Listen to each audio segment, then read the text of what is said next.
Afternoon for BT. David Williams, Billionaire Boy, chapters 8 and 9 today. Catchphrase is our first word. A catchphrase is like a well-known phrase that people say.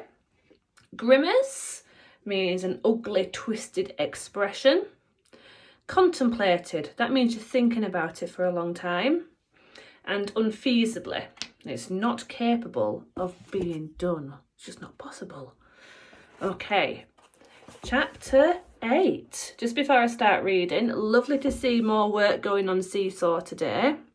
Lovely to see people reacting as well to the books that I'm reading. Lily Ward, you've been reading the Shakespeare books, which is fantastic. So I can't wait for you to catch up and be on to David Williams with us. And Natalia, you've just started listening as well, which is brilliant. And you've commented on how you can't wait to read on. Right. Chapter 8, I will begin now. The Witch. Dring! The bell is a signal for me, not you, said Miss Spite sharply. Teachers love saying that. It's one of their catchphrases, and I'm sure you know. The all-time top 10 of teachers' catchphrases goes like this. At 10, walk, don't run. A non-mover at 9. Are you chewing? Up 3 places to 8. I can still hear talking. A former number 1 at 7. It doesn't need discussion. A new entry at 6. How many times do you need to be told? Down 1 place at 5. Spelling. Another non-mover at 4. I will not tolerate litter. New at 3. Do you want to pass your exams? And just missing the top spot at 2. Would you do that at home? And still at number 1. It's not just yourself you've let down, but the whole school. Have I got any catchphrases? Let me know if I say something a lot. I'd love to know. Taking the history lesson was Miss Spite. Miss Spite smelt of rotten cabbage. That was the nicest thing about her. She was one of the school's most feared teachers. When she smiled, she looked like a crocodile that was about to eat you. Miss Spite loved nothing more than giving out punishments, once suspending a girl for dropping a pea on the floor of the school canteen. That pea could have had someone's eye out, she had yelled. Kids at the school had fun thinking up nicknames for their teachers. Some were fond, others cruel. Mr. Paxton, the French teacher, was Tomato, as he had a big round red face like a tomato. The headmaster, Mr. Dust, was called the Tortoise, as he looked like one. He was very old, extremely wrinkly, and he walked impossibly slowly. The deputy head, Mr. Underhill, was Mr. Underarms, as he ponged a bit, especially in the summer. And Mrs. MacDonald, the biology teacher, was either the bearded lady or Hera McClary from Donaldson's Dairy, as she, well, I bet you can guess why. But the kids just called Miss Spite the Witch. It was the only name that really ever fitted and was passed down through generations of pupils at the school. All the kids she taught passed their exams though. They were too scared not to. We still have the small matter of last night's homework, Miss Spite announced with an evil relish that suggested she was desperate for someone to have failed to do it. Joe reached his hand into his bag. Disaster. His exercise book wasn't there. He'd spent all night writing this intensely boring 500-word essay about some old dead queen, but in the rush to get to school on time, he must have left it on his bed.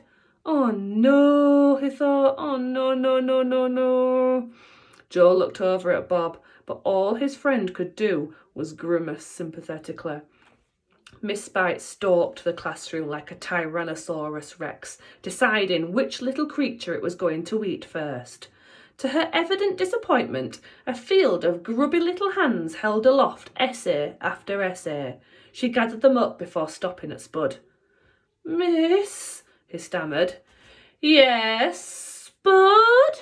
said Miss Spite, drawing out her words as long as possible so she could relish this delicious moment. I did do it, but... Yeah, of course you did, the witch cackled. All the other pupils, except Bob, sniggered too. There was nothing more pleasurable than seeing someone else get into trouble. I left it at home. Litter duty, the teacher snapped. I'm not lying, miss. Dad will be at home today. I could... I should have known. Your father is clearly penniless and on the dole, sitting at home watching daytime TV, much as you will no doubt be doing in 10 years' time, yeah? Joe and Bob couldn't help but share a smirk at this.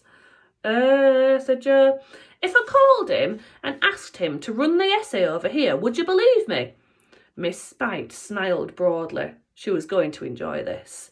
Spud, I will give you 15 minutes exactly to place that essay in my hand. I hope your father is quick.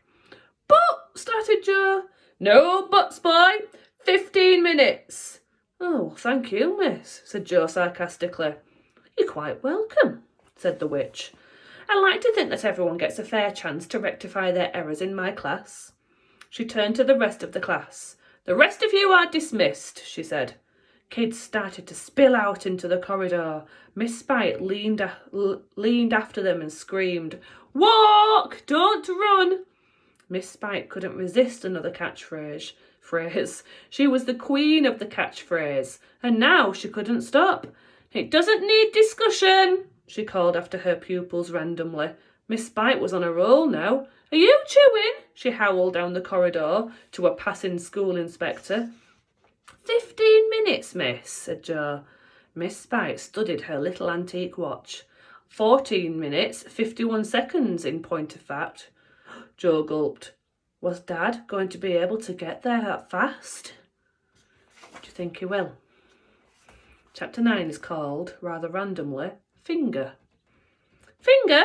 Asked Bob as he offered half of his Twix to his friend. Thank you, mate, said Joe. They stood in a quiet corner of the playground and contemplated Joe's bleak fate. What are you going to do? I don't know. I texted my dad, but there's no way he can get here in 15 minutes. What can I do? A few ideas raced through Joe's mind. He could invent a time travel machine and travel back in time and remember not to forget his homework. It might be a bit hard to do, though, as if time machines had ever been invented, then maybe someone would have come back from the future and prevented Piers Morgan's birth. Joe could go back to the classroom and tell Miss Spite that the tiger had eaten it. This would only be half a lie, as they did have a private zoo and a tiger, called Jeff, and an alligator, called Jenny. Become a nun. He would have to live in a nunnery and spend his days saying prayers and singing hymns and doing religious stuff. On the one hand, the nunnery would give him sanctuary from Miss Spite, and he did look good in black, but on the other hand, might get a bit boring. Go and live on another planet! Venus is nearest, but it might be safer to go to Neptune.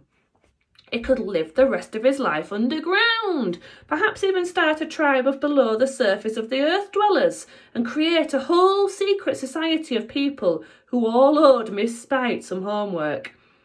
Could have plastic surgery and change his identity, then live the rest of his life as an old lady called Winnie. He could become invisible. Joe wasn't sure how that might be achieved.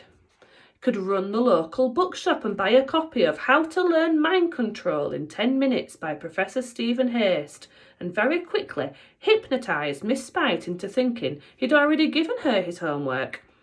He could disguise himself as a plate of spaghetti bolognese. He could bribe the school nurse into telling Miss Spite he had died.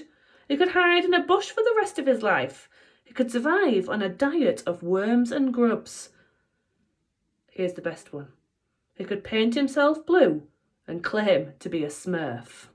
Do you think any of those ideas are sensible? Joe had barely had time to consider these options when two familiar shadows loomed behind them.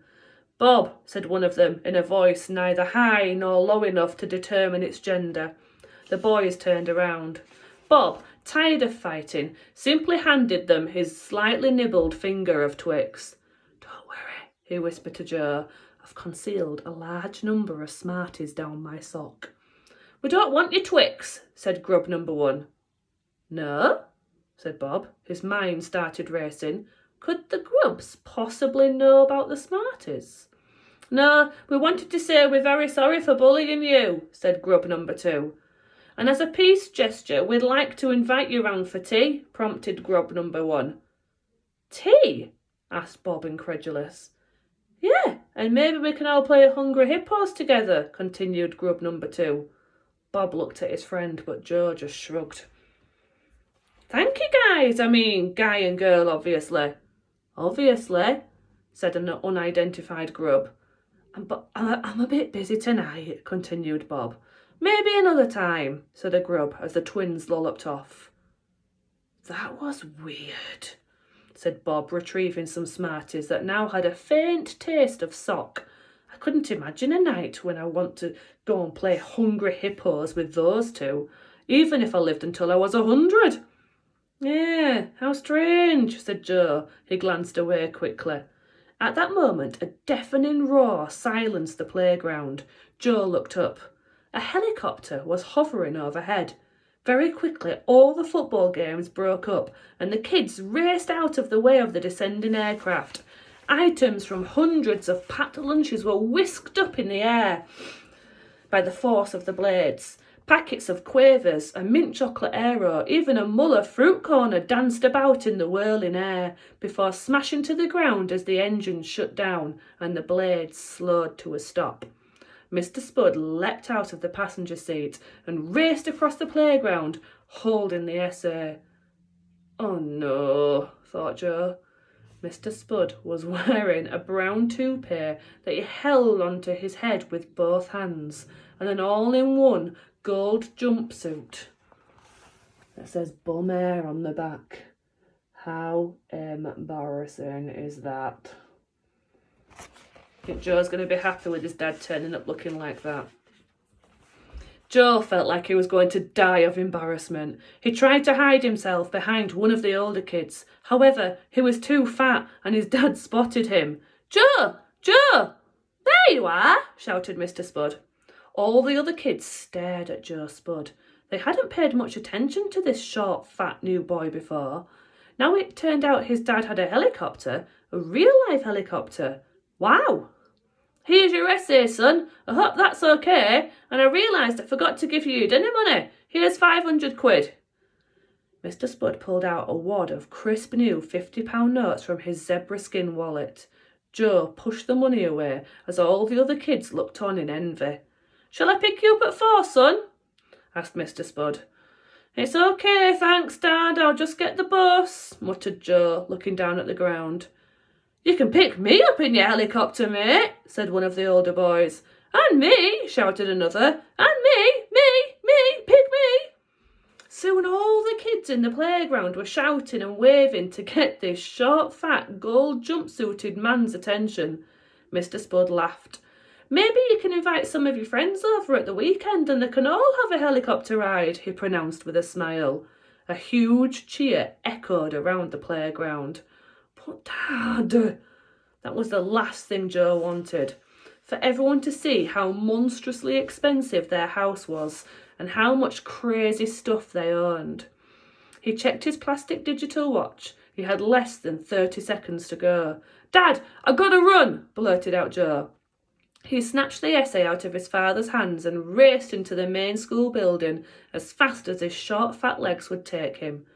Running up the staircase, he paced past the unfeasibly old headmaster, who was making his way down on a stair lift. Mr. Dust was at least 100 years old, but was probably older. He was more suited to being in an exhibit in the Natural History Museum than administrating a school, but he was harmless enough. "Walk, don't run," he mumbled. Even very old teachers are fond of catchphrases.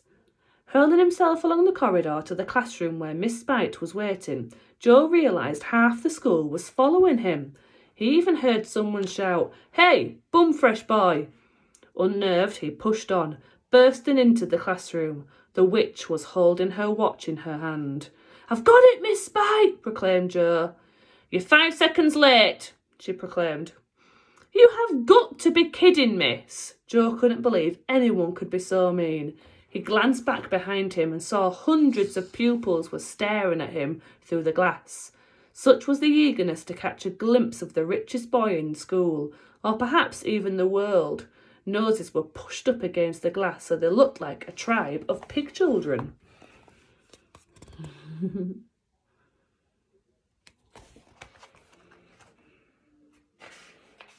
"Litter duty," said Miss Spite. "But miss..." "A week's litter duty." "Miss..." "A month's litter duty." Jo decided to say nothing this time and he sloped across the classroom. He closed the door behind him. In the corridor, hundreds of little pairs of eyes were still staring at him. "Oi, Billionaire Boy!" came a deep voice from the back. It was one of the older boys, but Jo couldn't tell which one. In the 6th form, all the boys had moustaches and Ford Fiestas. All the little mouths laughed. "Lend us £1,000,000, someone shouted. The laughter was now deafening. The noise clouded the air. "My life is officially over," thought Jo. Oh, poor Jo. His secret's out. What do you think's going to happen now? Do you think Bob will still be his friend? Let's find out tomorrow, shall we, with chapter 10 already tomorrow. See you then, guys. Bye.